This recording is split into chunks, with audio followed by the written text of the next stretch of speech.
본문을 읽으시면서 본문 안에서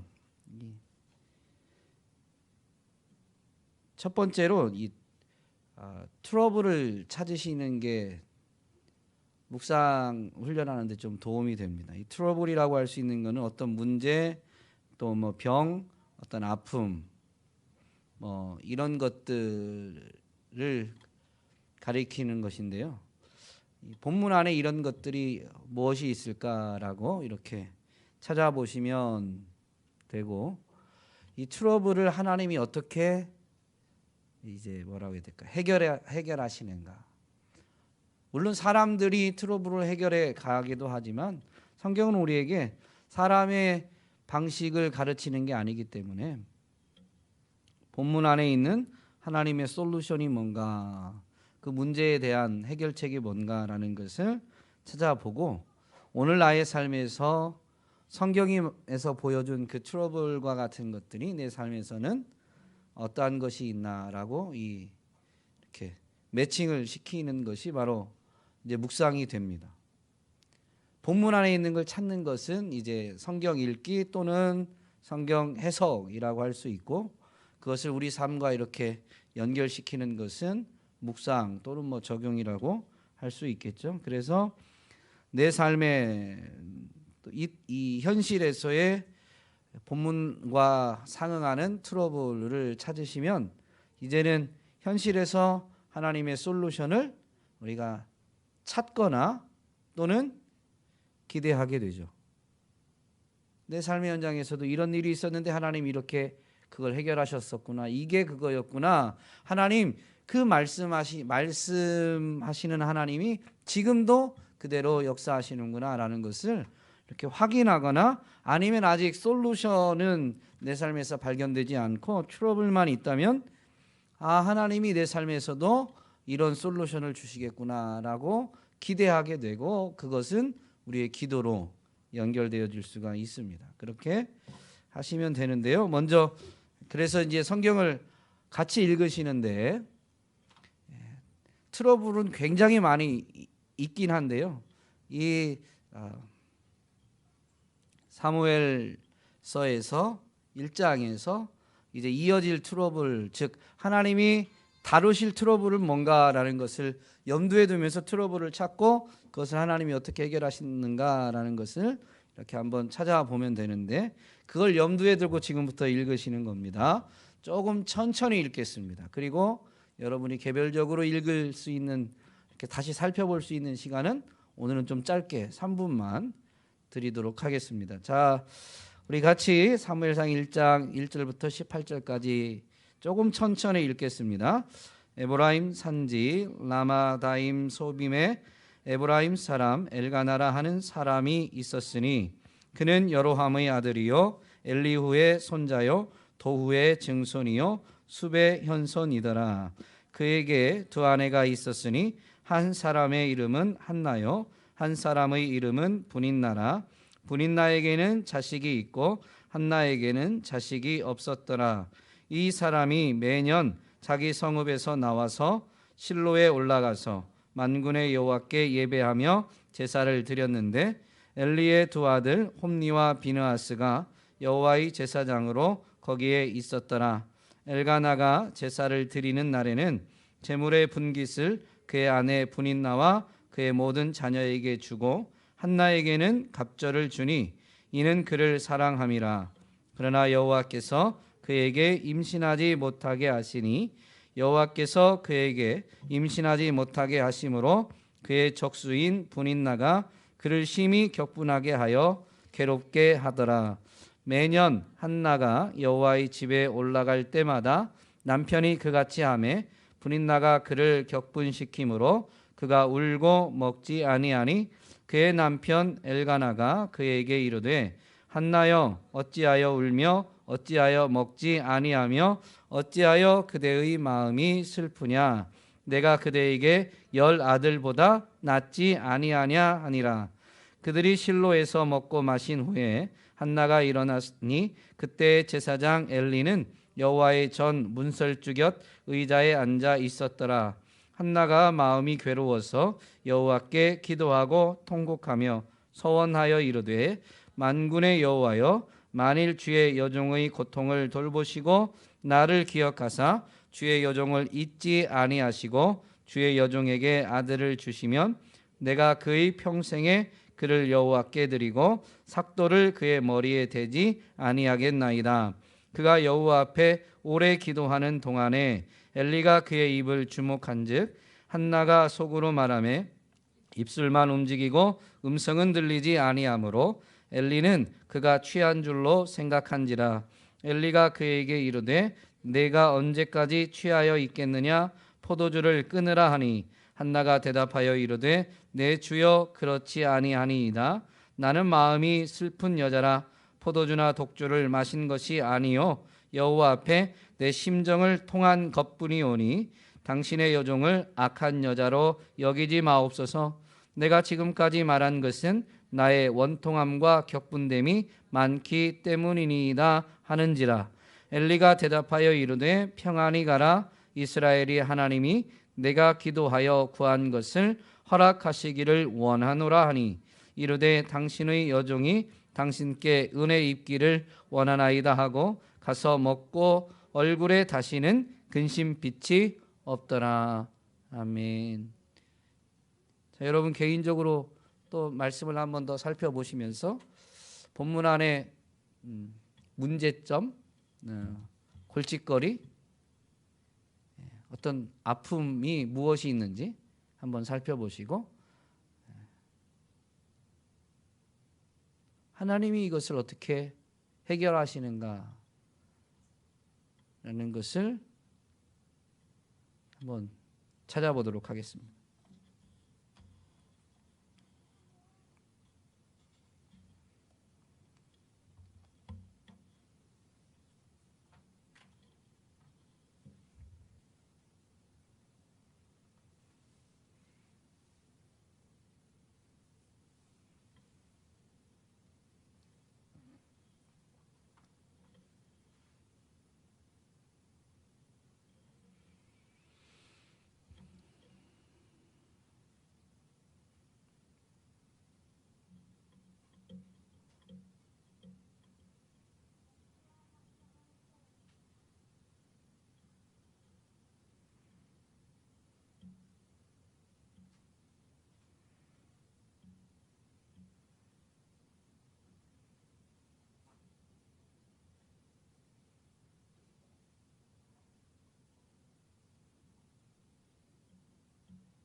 자,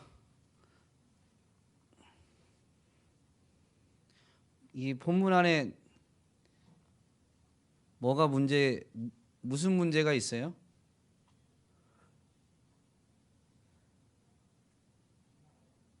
한나가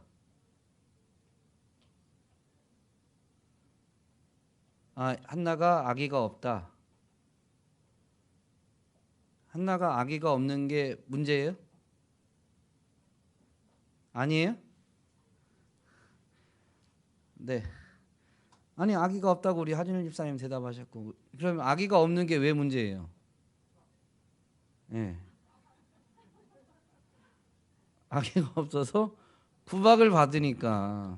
그러니까 아기가 없는 것 자체도 문제긴 하지만 그게 진짜 아픔이 되는 이유는 이제 뭐 이쪽에서는 우리 장진아 집사님은 아기가 없는 것 자체는 문제가 아니다라고 말씀을 하셨죠. 물론 그것 자체로 슬픔이다라고 볼 수는 없겠지만 그로 인해서 구박이 생기니 이제 한나에게 그게 아픔이 되는 거죠. 그러면 하나님은 이걸 어떻게 해결하실까요?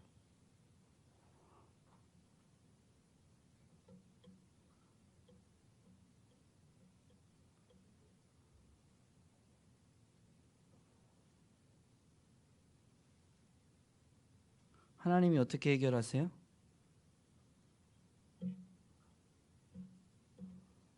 기도하게 하시는 거죠. 기도하게.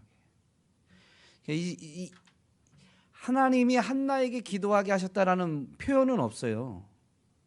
근데 이제 성경을 우리가 묵상할 때 하나님이 이 역사의 주관자다. 그래서 모든 것을 그분이 통치하신다. 그분이 모든 것을 합력하여 선을 이루신다라는 것을 우리는 항상 인정하고 있어야 됩니다. 근데 한나가 아기가 없어서 구박을 당하고 있는데요. 그래서 하나님이 한나로 하여금 기도하게 하시는 거죠. 기도하게. 그래서 그 기도의 응답으로 하나님이 아기를 주시는데, 사실은 이제 하나님이 한나에게 아기를 주시지 않고 그로 인해서 구박을 받게 하신 진짜 이유는 어디에 있죠?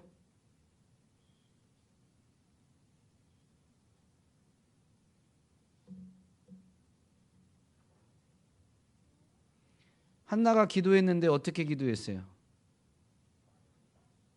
네, 서원해서 기도했어요. 지금 이 사무엘 오늘 본문만 놓고 보면 이미 이제 우리가 묵상하는 데 있어서 이게 괴로움도 때로는 하나님이 허용하시는 게 될 수 있고, 그로 인해서 우리로 하여금 하나님을 찾고 하나님을 의지하도록 기도하도록 하시는구나라는 것을 뭐 짧게는 우리가 이렇게 묵상할 수 있습니다. 그러면 우리의 삶의 현장에 우리로 하여금 괴롭게 만드는 일들이 없나요? 있나요? 여러분 삶의 현장에 괴로운 일이 많아요? 적어요? 기도 많이 하시라고 괴로운 일이 많은 거예요. 여러분이 대답했으니까 네, 기도 많이 하시라고 괴로운 일이 많은 겁니다. 우리 기도 없이 살 수 없으니까. 갑자기 제가 우스갯처럼 얘기가 돼서 그런데 어쨌든 근데 이제 이게 요 단편적으로 보지 말고 우리가 이제 스토리를 그래도 좀 알고 있고, 사실 조금 더 깊이 묵상하고자 하면 앞뒤 문맥을 다 살펴봐야 되는데요. 이렇게 서원하면서 기도하게 되고 기도 응답이 돼서 정말로 하나님이 아들을 주실 때 한나는 그 아들을 어떻게 해요? 정말로 하나님께 바치죠. 그 바쳐진 아들이 마지막 사사가 됩니다. 하나님이 하나님의 역사를 이루기 위해서 한나는 지금 이 기도를 드릴 때, 이 서원을 할 때 사무엘이 그런 사람으로 쓰임 받을 것을 기대하고 있을까요? 아니에요. 진짜 여러분이 지금 묵상한 대로 짧게지만 이 살펴본 대로 자기가 괴로워서 기도하게 된 거예요. 그리고 기도 응답이 빨리 됐어요. 기도 응답이 이런 표현에서 죄송해요. 네. 그러나 아마 이 입장이 된다면 이런 표현을 사용할지도 몰라요. 기도응답이 더럽게 늦게 와요. 아니, 기도응답이 지금 안 되고 있는 거예요. 안 되고 있는 거죠. 그러니까 승부수를 던진 게 뭐냐면 이 아들 없는 서러움은 털어내긴 해야 되고, 그냥은 하나님이 안 주시니까 아들 주시면 하나님께 바칠 테니까 나도 좀 아들 좀 낳아보게 해달라, 이런 표현 아니겠어요? 그러니까 사실은 자기 괴로움 때문에 지금 기도하는데 하나님이 그 감당할 시험을 허락하시는데 그 시험을 감당해서 그 아들이 없는 괴로움 때문에 기도할 사람을 지금 쓰시는 거예요. 그리고 그 기도할 사람을 쓰시는데도 불구하고 기도를 하는데도 오래 참으시고 응답을 더디하시다가 서원하고 나서 이제 응답을 주시죠. 근데 그 아들이 마지막 사사로 쓰임 받는데요, 이 사무엘은 엄청난 사람입니다. 우리가 아는 대로 이제 사무엘서를 읽어보면, 짧게 요약하면 마지막 사사인 이 사무엘은 사사 시대에서 왕정 시대로 전환하는 데 있어서 중추적인 역할을 감당합니다. 특별히 왕정 시대로 전환하게 될 때 처음 두 왕에게 기름 붓는 이 역할을 사무엘이 감당하죠. 사울 왕과 다윗 왕입니다. 사무엘을 통해서 이 두 왕에게 기름 붓게 하시면서 사무엘서를 통해서, 즉 사무엘의 사역을 통해서 하나님이 나타내시고자 하는 메시지가 분명히 또 있어요. 사울이 하나님이 세우시고자 하는 왕일까요? 다윗이 하나님이 세우시고자 하는 왕일까요? 잘 아는 대로 다윗입니다. 근데 이 왕을 세울 때 보면, 사울을 세울 때에는 이스라엘 백성들의 요구에 의해서 왕을 세우게 됩니다. 그 일을 사무엘이 감당하는데, 사람들의 요구에 의해서 왕을 세우다 보니까 왕의 조건, 왕의 자격이 뭐냐면요, 인간적입니다. 이방 민족과 같이 우리를 다스릴 수 있는, 그래서 우리를 대신해서 전쟁을 감당하고 우리를 지켜줄, 우리를 보호해줄 그런 왕을 세워주세요라는 거예요. 그러다 보니까 이 왕의 조건이 어떠하냐면, 이방 민족들에서도 마찬가지였고 고대 사회에서 그랬는데요, 다른 사람보다 키가 더 크고 용모도 준수하면서 외형적으로 사람들에게 이 압도적인 신뢰감이나 힘을 보여줄 수 있는 그런 사람이 요구되었던 것이죠. 그래서 사울이 세워집니다. 그런데 사울이 실패하게 되죠. 그래서 하나님이 이제 사울을 폐위하시기 전에 아예 하나님은 이미 사울을 버리고 다윗을 왕으로 세우시게 되는데, 다윗을 왕으로 세우실 때 여러분, 이새의 아들 중에서 첫째가 올 때 이 사무엘이 어떤 실수를 저지를 뻔했어요? 그의 용모를 보고 왕이 될 만하다라고 해서 기름 부으려고 했는데, 하나님이 그때 하나님이 세우는 왕의 기준을 분명히 말씀하시죠. 그의 용모와 신장을 보지 말라. 내가 이미 그를 버렸다. 사실은 사울이 그렇게 세워졌거든요. 용모와 신장, 이런 외형적 조건을 따져서 세워진 것이 사울인데요, 그 사울을 대신하는 왕을 이제 하나님이 사무엘을 통해서 세우는데, 용모와 신장이 조건이 된다라면 사울과 같은 왕을 세우는 것밖에 되지 않습니다. 그래서 하나님이 찾으신 사람이 뭐예요? 다윗인데 막내를 찾은 건 아니죠. 막내이지만 하나님이 찾은 기준은 뭐예요?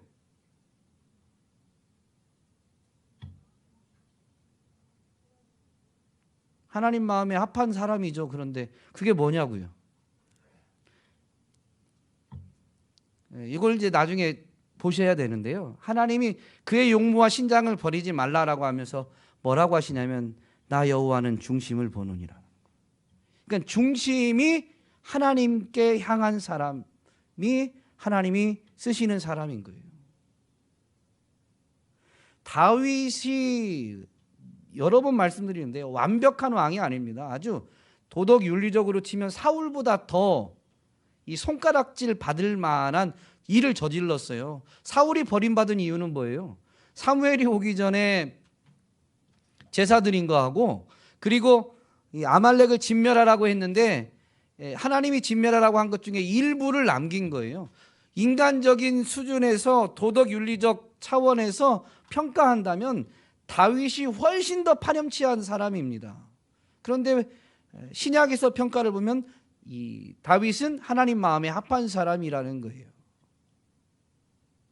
행동에 실수가 있고 온전하지 않아도 중심이 하나님을 향하여 서 있는 사람, 중심이 하나님을 향한 사람이 하나님 마음에 합한 사람, 하나님이 기름 부어 쓰시는 사람인 것이죠. 이것을 사무엘을 통해서 나타내 보이시고 이루어 가십니다.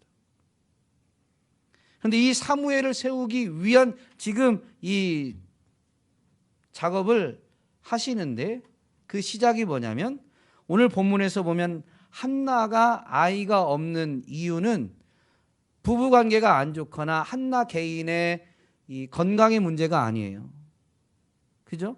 하나님이 주시지 않은 거예요. 여러분, 그래서 우리 인생에 이 괴로움이 있을 때, 어떤 슬픔이 아픔이 있을 때요, 그때는 이해되지 않죠. 아까도 말씀드렸지만 한나의 괴로움이 기도로 이어지게 되는데 그때 기도하면서 하나님이 응답해 주시면 내 모든 눈물도 닦여지고 내 서러움 다 날리고 사무엘이 이렇게 쓰임 받을 것이다라는 것을 다 알고 있지 않아요. 여러분, 괴로운 일이 많다고 하셨는데요, 하나님이 여러분을 크게 쓰시려고 하십니다. 왜 이럴 때는 또 아멘, 별로 크게 쓰임 받고 싶진 않으세요? 크게 쓰임 받는다는 게 또 그런 생각하고 있는 건 아닌가 모르겠어요. 본토 친척 아비집을 떠나 저 아프리카 우간다로 가라 이러실까 봐 막 지금 그런 염려가 지금 있다면 하나님이 절대 안 보내십니다. 우리 스스로 그 염려 가지고 하나님이 보내실까 두려워하고 있으면 보내시지 않으세요. 자발적으로 기꺼이 순종할 수 있는 사람, 부담스러워하지만 주께서 가라시면 거절하지 않고 거부하지 않고 갈 수 있는 사람에게 감당할 만한 시험을 주시는 거니까 너무 염려하지 마세요. 이렇게 말했는데 오늘 아멘 안 했는데 누군가가 나중에 아프리카 갈 수 있어요. 그런데 그때는 뭐냐면 감당할 수 있는 시기가 된 거예요. 여러분 믿음이 자라가지고. 어쨌든 하나님이 여러분 삶에 괴로움을 많이 주신다라는 것은 사실은 기도의 자리로 찾고 부르고 계시다라는 것이고, 우리가 기도를 많이 했기 때문에 크게 쓰임 받는 건 아니지만 기도함으로 인해서 하나님의 뜻을 깨닫고 그래서 하나님의 뜻에 순종하는 일들이 많아지면 많아질수록 분명히 크게 쓰임 받는다라는 것은 진리인 줄로 믿습니다. 그래서 그렇게 축복을 여러분들에게 한 것인데요, 어쨌든 그 은혜의 주인공이 될 수 있기를 간절히 소망합니다. 이게 이제 사무엘서 전체적으로 이제 하나님이 역사를 주관적으로 이렇게 진행해 가시는 과정의 일부분에서 나타나는 트러블인데요, 사실 본문 안에 있는 다른 이 문제점들을 살펴볼 수가 있죠. 물론 여기서는 해결책은 나오지 않지만 반면 교사로 삼을 수가 있어요. 여러분이 말씀하신 것처럼 한나가 아이를 낳지 못해서 구박을 당하게 됐어요. 그러면 누구에게 구박받은 거예요?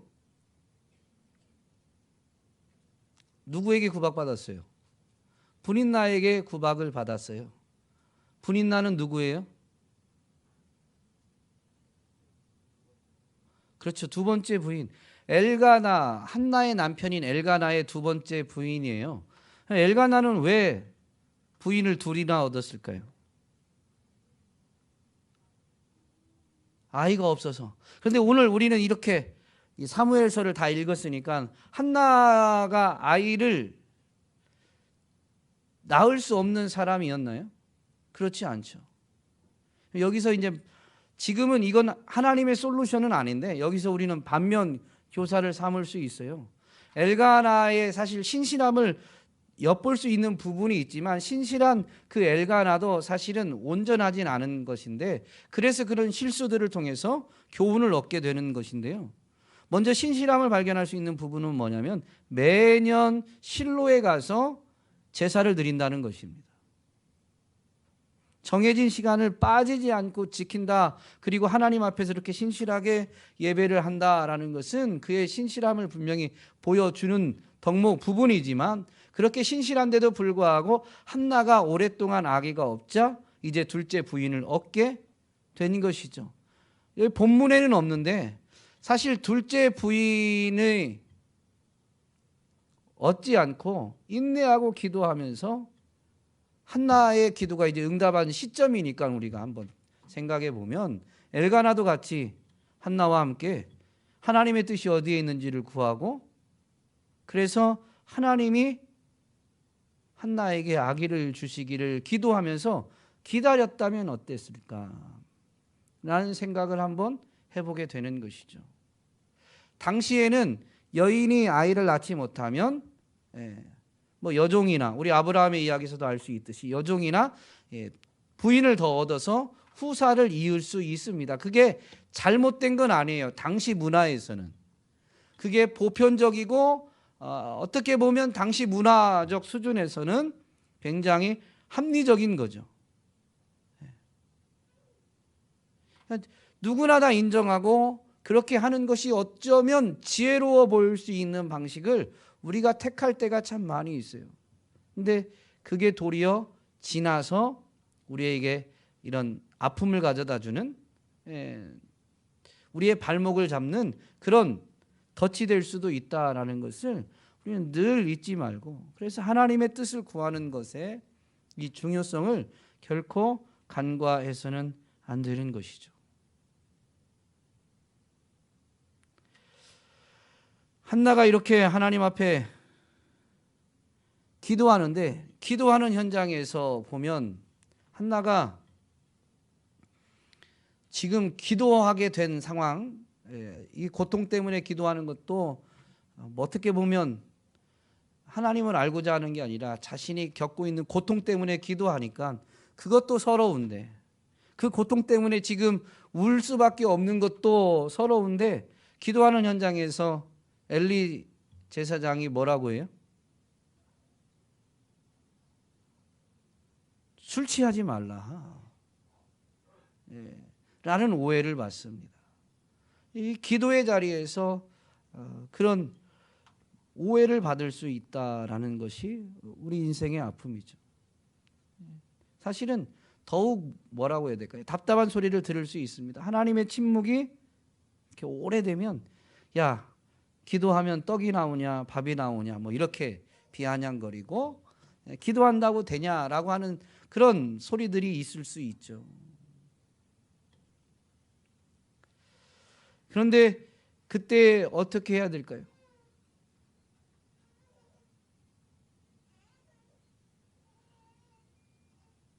물론 본문 안에서는 짧지만 한나는 자기가 지금 뭐 하고 있다는 거예요? 자기 심정을 하나님께 토로하고 있다라는 것입니다. 누군가가 오해해도 중요한 것은 하나님 앞에 나의 마음을 토로하는 데 있는 것입니다. 그 마음을 온전히 하나님 앞에 다 내어드리는 것, 그것이 중단되지 않으면 반드시 하나님의 응답이 있을 줄로 믿습니다. 믿음으로 기도한 사람은 하나님의 약속의 징조를 조금 더 빨리 붙잡는 것 같아요. 한나 같은 경우는 사실 이 이후에 이제 2장에서 특별히 한나의 기도 이후에 그리고 4장까지 이어지는 내용들을 보면 엘리와 그의 아들들은 그렇게 영적인 제사장들이 아닙니다. 영적인 사람들이 아니에요. 그런데도 불구하고 엘리가 이 한나의 이야기를 듣고 나서 어쩌면 제사장으로서, 영적 지도자로서 그 아픔을 토로하는 여인의 기도를 바로 바라보지 못하고 꾸짖었던 것이 민망해서였는지 축복하는 이야기를 합니다. 엘리가 계시를 받아가지고 하나님의 응답이 있을 것이다라고 이 하나님의 말씀을 대언하거나 선포한 게 아니에요. 그냥 제사장의 위치에서 자기가 한 말입니다. 그런데 한나는 이걸 전혀 다르게 받아들이죠. 예, 기도, 믿음으로 하나님을 바라보고 자기의 심정을 토로하면서 기도했던 이 여인은 비록 영적이지 못한 제사장일지라도 하나님의 징조, 하나님의 약속을 이렇게 분별할 수 있고 그래서 붙잡게 되는 그런 은혜를 누리게 됩니다. 언제 생기는지 모르지만 이 이후에 한나는 뭐라고 이야기합니까? 다시는 근심빛이 없더라. 엘리의 이 어떻게 보면 형식적인 그 축복의 메시지이지만 정말로 하나님만 바라보고 하나님의 약속을 붙잡고자 하는, 하나님의 응답을 기다리고자 하는 그녀에게는 하나님이 제사장을 통해서 주시는 말씀이었던 것이죠. 그렇게 여겨야 한다라는 게 아닙니다. 그런 걸 분별할 수 있었던 거예요. 그리고 정말로 그것을 하나님의 약속으로 깨닫고 붙잡으니까 아직 아이가 생긴 것도 아니지만 이후로는 뭐가 없어요? 근심하는 빛이 없더라 라는 것입니다. 오늘 저와 여러분이 믿음으로 말미암아 이런 은혜, 정말로 그게 증표로 나타나기 이전에도 하나님의 약속, 하나님의 징조를 분별하면서 믿음으로 말미암아서 먼저 그 실상을 바라보고 온전히 누리게 되는 저와 여러분이 될 수 있기를 주님의 이름으로 축복합니다. 그래서 하나님이 주시는 평안과 위로를 얻고 하나님의 뜻에 합당한 자로 쓰임받게 되기를 간절히 소망합니다.